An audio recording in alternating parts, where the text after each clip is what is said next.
Hello guys, welcome back to our channel. So ഇന്ന് നമ്മൾ നോക്കുന്നത് അറ്റാക്ക് ഓൺ ടൈറ്റൻ എന്ന ജാപ്പനീസ് അനിമി TV സീരീസിന്റെ സീസൺ 3 6ാമത്തെ എപ്പിസോഡാണ്. എപ്പിസോഡോട് പോകുന്നതിന് മുമ്പ് എല്ലാവരും നമ്മുടെ വീഡിയോ ഒന്ന് ലൈക്ക് ചെയ്യുക. നിങ്ങൾ ലൈക്ക് ചെയ്യുന്ന സമയത്ത് ഈ വീഡിയോക്ക് എത്ര ലൈക്ക് ആയെന്ന് തീർച്ചയായിട്ടും താഴെ ഒന്ന് കമന്റ് ചെയ്യുക. അപ്പോട്ട് സമയം കളയാതെ നേരെ എപ്പിസോഡിലോട്ട് പോകാം. എപ്പിസോഡ് തുടക്കത്തിൽ നമ്മൾ കാണുന്നത് ചുറ്റിലും ക്രിസ്റ്റൽ പോലെയുള്ള ആ സ്ഥലത്ത് കെട്ടിയിട്ടിരിക്കുന്ന എറീനയാണ്. ഇതേ സമയമാണ് ഈ സ്റ്റോറി അവന്റെ മുമ്പിലോട്ട് വരുന്നത്. ഓ, അവൾക്കൊന്നും പറ്റിയിട്ടില്ല എന്ന് പറഞ്ഞ് അവൻ സമാധാനിക്കുന്നു. എറീൻ, നമ്മൾ വിചാരിച്ച പോലെ ഒന്നുമല്ല. എന്റെ അച്ഛൻ ഒരു തെറ്റും ചെയ്തിട്ടില്ല.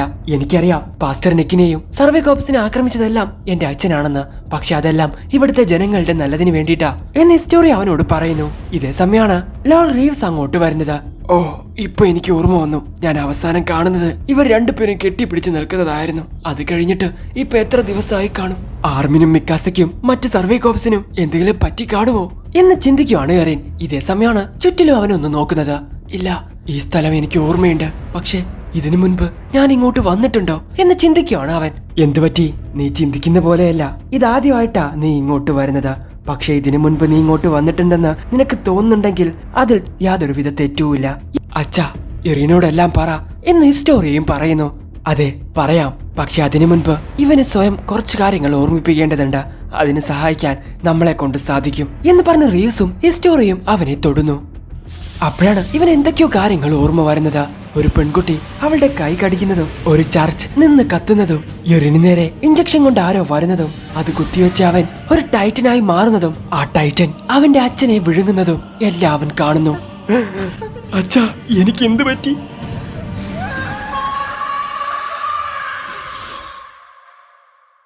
ശരി, ഇപ്പൊ നിനക്ക് ഓർമ്മ വന്നോ നിന്റെ അച്ഛൻ ചെയ്തു കൂട്ടിയ കാര്യങ്ങളെല്ലാം എന്ന് റീവ്സ് അവനോട് ചോദിക്കുന്നു. പിന്നീട് നമ്മൾ കാണുന്നത് ഈ സ്റ്റോറിയെ എഴുതാനും വായിക്കാനൊക്കെ പഠിപ്പിച്ചു കൊടുക്കുന്ന ഒരു പെൺകുട്ടിയാണ്. നീ ഈ പുസ്തകത്തിലുള്ള ഈ പെൺകുട്ടിയെ കണ്ടോ എന്ന് അവൾ ഈ സ്റ്റോറിയോട് ചോദിക്കുന്നു. ആ, ക്രിസ്റ്റ, അതല്ലേ ഇവളുടെ പേര്? അതെ, എല്ലാവരെയും സഹായിക്കുന്ന ഒരു ദയാലുവായ പെൺകുട്ടിയാണ് ക്രിസ്റ്റ. നീയും അതുപോലെ വേണം പെരുമാറാൻ. ഈ ലോകം വേദനയും കഷ്ടപ്പാടും നിറഞ്ഞതാണ്. അതുകൊണ്ട് നീ എപ്പോഴും മറ്റുള്ളവരോട് വളരെ ദയോടെ പെരുമാറണം. ഓ, അങ്ങനെയാണെങ്കിൽ എനിക്ക് ചേച്ചിയെ പോലെ ആയാ മതി. വലുതായി കഴിഞ്ഞാൽ എനിക്ക് ചേച്ചിയെ പോലെ ആവാൻ പറ്റുമോ എന്ന് ഈ സ്റ്റോറി അവളോട് ചോദിക്കുന്നു. പറ്റും, തീർച്ചയായിട്ടും നിനക്ക് പറ്റും എന്ന് അവളെ കെട്ടിപ്പിടിച്ച് പറയുവാണ് ആ പെൺകുട്ടി. ശരി ഹിസ്റ്റോറിയ, എനിക്ക് പോവാനുള്ള സമയമായി. നീ വീണ്ടും എന്നെ കാണുന്നത് വരെ നീ എന്നെ മറക്കണം എന്ന് പറഞ്ഞ് അവളുടെ തലയിൽ ഒരു ഇടി കൊടുക്കുന്നു. സോ ഈ പെൺകുട്ടിയെ പറ്റിയുള്ള എല്ലാ ഓർമ്മയും ഹിസ്റ്റോറി ഇപ്പം മറന്നിരിക്കുന്നു. പക്ഷെ ഇതേ സമയമാണ് പ്രസന്റിൽ ഹിസ്റ്റോറിക്ക് ഈ കാര്യങ്ങളെല്ലാം ഓർമ്മ വരുന്നത്. എങ്ങനെയാ ഞാൻ ഇതെല്ലാം മറന്നേ? ഞാൻ വിചാരിച്ച പോലെ ഞാൻ ഒരിക്കലും തനിച്ചായിരുന്നില്ല. എനിക്ക് കൂട്ടായിട്ട് ആ ചേച്ചി ഉണ്ടായിരുന്നു. എനിക്ക് പുസ്തകങ്ങൾ തന്നതും എഴുതാനും വായിക്കാനും എല്ലാം പഠിപ്പിച്ചത് ആ ചേച്ചിയായിരുന്നു. എന്നിട്ടും ഞാൻ എങ്ങനെയാ ഇതെല്ലാം മറന്നേ എന്ന് ചോദിക്കുകയാണ് ഹിസ്റ്റോറിയ. ഓ, നീ ഫ്രീഡയെ കണ്ടിരുന്നോ? ഫ്രീഡ? നീണ്ട കറുത്ത മുടിയുള്ള ഒരു പെൺകുട്ടിയെ പറ്റിയാണ് നീ പറയുന്നതെങ്കിൽ അത് ഫ്രീഡ റേസ് ആയിരിക്കും. അത് നിന്റെ ഒരു ചേച്ചിയാണ്. നിനക്ക് കുഴപ്പമൊന്നുമില്ലെന്ന് ഉറപ്പാക്കാൻ വേണ്ടി അവൾ നിന്നെ വന്ന് കണ്ടു കാണും. നിന്റെ ഓർമ്മകൾ അവൾ മായ്ച്ചു കളഞ്ഞതായിരിക്കും. തീർച്ചയായിട്ടും അത് നിന്നെ സംരക്ഷിക്കാൻ വേണ്ടി മാത്രമാണ്. ഇത് കേട്ട് ഹിസ്റ്റോറിയക്ക് ഒന്നും തന്നെ മനസ്സിലാവുന്നില്ല. എന്ത്, ഓർമ്മ മായ്ച്ചു കളയുന്നോ? അതെ, പക്ഷെ നീ ഇപ്പോ ഇവനെ തൊട്ടതുകൊണ്ട് ആ ഓർമ്മകളെല്ലാം നിനക്ക് തിരിച്ചു വന്നു. അച്ഛാ, ചേച്ചി ഇപ്പൊ എവിടെയുണ്ട്? എനിക്ക് കാണണം. എനിക്ക് അവരോടൊരു നന്ദി പറയണം എന്ന് പറയുവാണ് ഹിസ്റ്റോറിയ. ഇത് കേട്ട് റൈസ്, ഫ്രീഡ ഇപ്പോ ഈ ലോകത്തില്ല. ഫ്രീഡയെ കൂടാതെ എനിക്ക് വേറെയും 4 മക്കളുണ്ടായിരുന്നു. എന്നാ അവരെയും എന്റെ ഭാര്യയെയും 5 വർഷം മുൻപ് ഇവന്റെ അച്ഛൻ ഗ്രിഷ എഗർ കൊന്നുകളഞ്ഞു. ഇത് കേട്ട് എറിനെ കൊണ്ട് വിശ്വസിക്കാൻ സാധിക്കുന്നില്ല. ഗ്രിഷയുടെ കയ്യിൽ ടൈറ്റൻ ശക്തി ഉണ്ടായിരുന്നു. അയാൾ ആരായിരുന്നുവെന്ന് എനിക്കറിയില്ലായിരുന്നു. പക്ഷെ റേസ് കുടുംബത്തിന്റെ കൈവശമുള്ള ശക്തി മോഷ്ടിക്കാനായിരുന്നു അയാൾ വന്നിരുന്നത്. ഫ്രീഡയുടെ ഉള്ളിലുണ്ടായിരുന്ന ടൈറ്റൻ ശക്തിക്ക് വേണ്ടി. ഫ്രീഡയുടെ ടൈറ്റന് മറ്റു ടൈറ്റനേക്കാൾ വളരെയധികം ശക്തി ഉണ്ടായിരുന്നു. അവളുടെ ശക്തിക്ക് യാതൊരുവിധ പരിധികളും ഇല്ലായിരുന്നു. പക്ഷെ ആ ശക്തി ഉപയോഗിച്ചുള്ള പരിചയം അവൾക്കുണ്ടായിരുന്നില്ല. അതുകൊണ്ട് അവളുടെ ശക്തി മുഴുവനും ഉപയോഗിക്കാൻ അവൾക്ക് സാധിച്ചില്ല. അവസാനം ഗ്രിഷ അവളെ കീഴ്പ്പെടുത്തി അവളെ വിഴുങ്ങി അവളുടെ ശക്തി തട്ടിയെടുത്തു. പക്ഷെ അതുകൊണ്ടൊന്നും നിർത്താതെ അന്ന് അയാൾ ഞങ്ങളെയോ ആക്രമിക്കാൻ ശ്രമിച്ചു. റേസ് കുടുംബം മുഴുവനായിട്ടും ഇല്ലാതാക്കണമെന്നായിരിക്കും അവരുടെ ലക്ഷ്യം. എന്നാ അതിൽ നിന്നും ഞാൻ മാത്രമാണ് ജീവനോടെ രക്ഷപ്പെട്ടത്. ഇത് കേട്ട് ഹിസ്റ്റോറിയക്കും ഒന്നും തന്നെ മനസ്സിലാവുന്നില്ല. എന്തിനാ അയാൾ അങ്ങനെ ചെയ്തത് എന്ന് ഹിസ്റ്റോറി അവരോട് ചോദിക്കുന്നു. ഇതേ സമയമാണ് റിപ്പർ കെനി അങ്ങോട്ട് വരുന്നത്. നിങ്ങൾ എന്താ ഇവിടെ ചെയ്യുന്നത്? പുറത്തു നടക്കുന്നൊന്നും നിങ്ങൾ അറിയുന്നില്ലേ? മിലിറ്ററി വിഭാഗത്തിന്റെ പിന്തുണയോടെ സർവേ കോപ്സ് ഭരണം അട്ടിമറിച്ചു. രാജാവ് വ്യാജനായിരുന്നുവെന്ന് എല്ലാവർക്കും മനസ്സിലായി. പ്രധാനപ്പെട്ട എല്ലാ നോബുകളെയും അറസ്റ്റ് ചെയ്തു. സോ ഈ സ്ഥലം ഇനി അവർക്ക് കണ്ടുപിടിക്കാൻ അധിക സമയം വേണ്ട.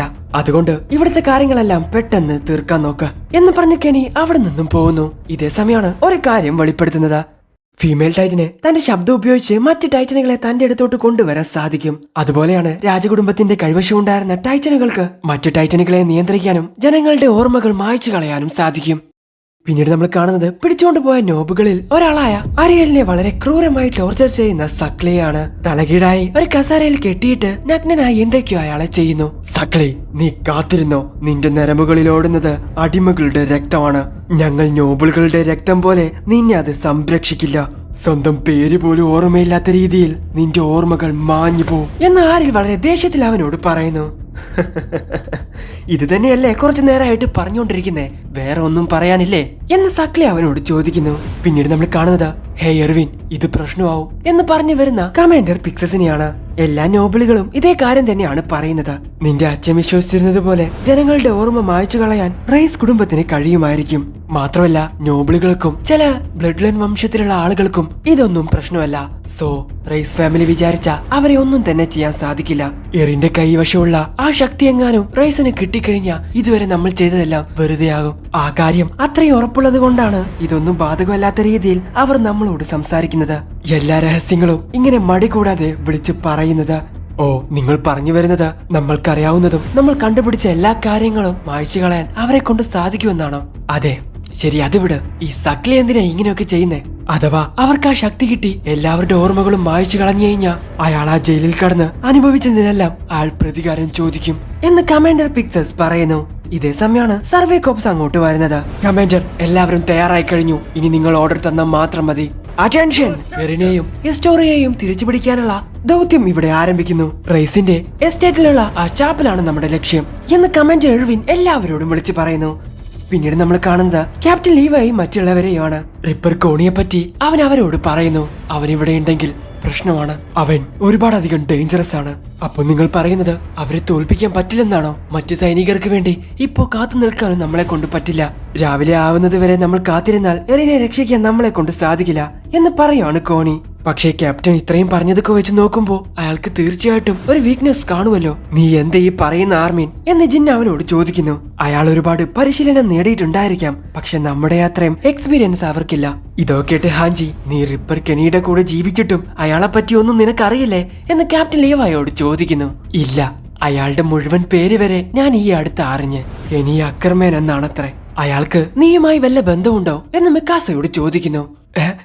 മരിക്കുന്നതിന് മുമ്പ് എന്റെ മാതാപിതാക്കൾ പറഞ്ഞിരുന്നത് അച്ഛന്റെ കുടുംബവുമായ അക്കർമേൻ കുടുംബം നഗരത്തിൽ വേട്ടയാടപ്പെടുന്നുണ്ടെന്നാണ്. മാത്രമല്ല എന്റെ അമ്മ ഈസ്റ്റിൽ നിന്നുമായിരുന്നു. മറ്റൊരു വംശം കൊണ്ടായതുകൊണ്ടായിരിക്കണം മറ്റുള്ളവർ എന്റെ അമ്മയെ ഒരുപാടധികം ഒറ്റപ്പെടുത്തിയിരുന്നു. അതുകൊണ്ട് പുറത്തുള്ള മതിലുകളുടെ മലമുകളിൽ അവർ ജീവിക്കാൻ തുടങ്ങി. അങ്ങനെയാണ് അവർ കണ്ടുമുട്ടുന്നത്. പക്ഷേ അക്കർമേൻ കുടുംബത്തെ എന്തിനാണ് വേട്ടയാടുന്നതെന്ന് എനിക്കറിയില്ല. എന്റെ അച്ഛൻ അമ്മയെപ്പോലെ മറ്റൊരു വംശമായിരുന്നെന്ന് എനിക്ക് തോന്നിയിട്ടേയില്ല. ഇതൊക്കെ കേട്ട് ലീവായി, നിന്റെ ഉള്ളിൽ ഉറങ്ങിക്കിടക്കുന്ന ഒരു ശക്തി പെട്ടെന്ന് ഉണർന്നു വരുന്നത് പോലെ നിനക്ക് തോന്നിയിട്ടുണ്ടോ? അതെ, കെനി അക്കർമേനും അതുപോലൊരു സിറ്റുവേഷൻ ഉണ്ടായിട്ടുണ്ട്. അതിനുശേഷം എന്ത് ചെയ്യണമെന്ന് അവന് നല്ല പോലെ അറിയാമായിരുന്നു. എനിക്കും അങ്ങനെ സംഭവിച്ചിട്ടുണ്ട് എന്ന് ക്യാപ്റ്റൻ ലീവായും പറയുന്നു. സോ മിക്കാസയും കെനിയും ലീവായും അക്കർമേൻ കുടുംബത്തിൽ പെട്ടതാണ്. അവിടെ കട്ടിന്ന് നമ്മൾ കാണുന്നത് കെനി അക്കർമേന്റെ പാസ്റ്റിലെ ഒരു സീനാണ്. മരിക്കാൻ കിടക്കുന്ന ഒരു മുത്തശ്ശനെ ഇപ്പൊ കൊല്ലൂടാന്നും പറഞ്ഞ് അവനെ പേടിപ്പിക്കുന്നു. കെനി, നീ പിന്നെയും മിലിറ്ററി പോലീസിനെ കൊല്ലാൻ പോവുകയാണോ? അപ്പോ ഇവിടെ കിടന്ന് കറങ്ങിയവരെല്ലാം അവരൊക്കെ എപ്പോഴേ അതേ ചെടികൾക്ക് വളമായി മാറി. ബ്രഞ്ച് ഫാമിലി സിഗാക്ഷിനയുടെ സൗത്ത് സൈഡിലോട്ട് താമസം മാറിയതാണ്. അവിടെയാണെങ്കിലും അവർക്ക് യാതൊരുവിധ സ്വസ്ഥതയുമില്ല. അവരിപ്പോഴും അവിടെ പട്ടിണിയാണ്. എന്തുകൊണ്ടാണ് അങ്ങനെ സംഭവിച്ചത്? രാജാവിനെ സംരക്ഷിക്കുന്ന യോദ്ധാക്കളുടെ കുടുംബമായിരുന്നില്ലേ നമ്മൾ അക്കർമാൻ? എന്നിട്ടിപ്പോ നമ്മുടെ കുടുംബം വംശനാശത്തിന്റെ വക്കീലായി. രാജാവിനെ ഇത്രയും വെറുപ്പിക്കാൻ മാത്രം എന്താ നിങ്ങളൊക്കെ ചെയ്ത എന്ന് കെനി അവരോട് ചോദിക്കുന്നു. ഇത് കേട്ട് ആ അപ്പൂപ്പൻ, രാജാവിന് നമ്മുടെ കുടുംബത്തോട് ദേഷ്യമൊന്നുമില്ല. ശരിക്കും അവർക്ക് നമ്മളെ പേടിയാണ്. കാരണം അക്കർമേന്മാരെ അവർക്ക് നിയന്ത്രിക്കാൻ കഴിയില്ല. നിങ്ങൾ എന്താ ഈ പറയുന്നേ? നിയന്ത്രിക്കാനെന്ന് വെച്ചാ മുഴുവൻ കഥയൊന്നും എനിക്കറിയില്ല. പക്ഷെ അക്കർമേൻ കുടുംബം ഒരിക്കൽ രാജാവിനെ സംരക്ഷിച്ചിരുന്നു എന്ന് പറയുന്നത് സത്യമാണ്. മാത്രമല്ല നമ്മൾ രാജാവിന്റെ ഒരു വലം കൈ കൂടിയായിരുന്നു. രാജകുടുംബം തലമുറകളായി കൈമാറി വരുന്ന ഒന്നാണ് ടൈറ്റനുകളുടെ ശക്തി. ആ ശക്തിയാണ് ജനങ്ങളുടെ ഭൂതകാലമെല്ലാം അവരുടെ മനസ്സിൽ നിന്നും മായ്ച്ചു കളയുന്നത്.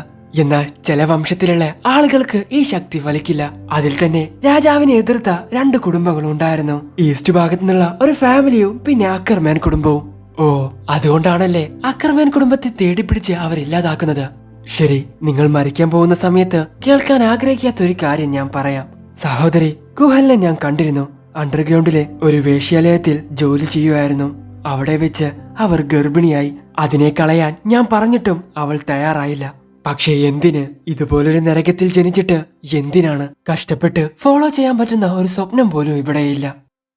പിന്നീട് നമ്മൾ കാണുന്നത് റീവ്സിന്റെ എസ്റ്റേറ്റിലുള്ള ആ സ്ഥലത്തോട്ട് വരുന്ന ക്യാപ്റ്റൻ ലീവൈനെയാണ്. അവിടെ വെച്ച് അണ്ടർഗ്രൗണ്ടിലോട്ടുള്ള ഒരു വഴി അവർ കണ്ടുപിടിക്കുന്നു.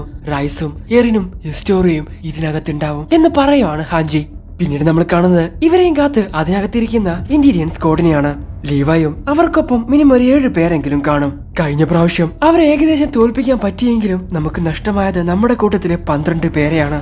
ഇപ്പൊ നടന്ന സംഭവം കാരണം ബാക്കിയുണ്ടായിരുന്ന ഇന്ത്യൻ പോലീസിന്റെ സഹായം നമ്മൾ പ്രതീക്ഷിക്കേണ്ട. സോ സ്ഥിതി വളരെയധികം മോശമാണ്. ഈ ചെറിയ ലോകത്ത് കീഴടങ്ങിയാൽ നമ്മളെ കാത്തിരിക്കുന്ന ദുരന്തങ്ങൾ അനുഭവിക്കുന്നതിലും നല്ലത് മരിക്കുന്നതാണ്. പക്ഷേ ഈ ഇടുങ്ങിയ മതിലുകൾക്കുള്ളിൽ ജീവിക്കുന്ന ജീവിതം ശരിക്കും ഒരു ജീവിതം തന്നെയാണോ? നമുക്ക് ടൈറ്റനുകളെ തോൽപ്പിക്കാൻ കഴിഞ്ഞില്ല. അതുകൊണ്ട് അവർ മതിലുകൾ തകർത്തു.